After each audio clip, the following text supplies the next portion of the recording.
What's the meaning of cultivar?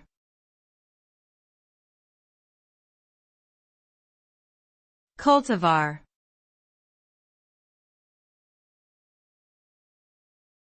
Cultivar.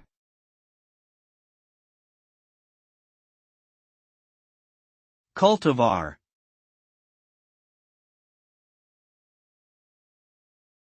Cultivar.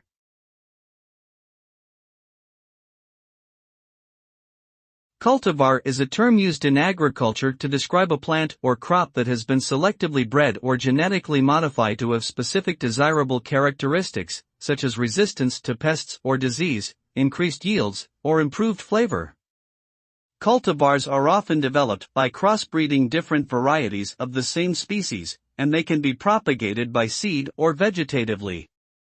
The resulting plants are uniform in their characteristics and can be reliably reproduced, making them ideal for commercial farming. Overall, cultivars are important tools for improving agricultural productivity and sustainability.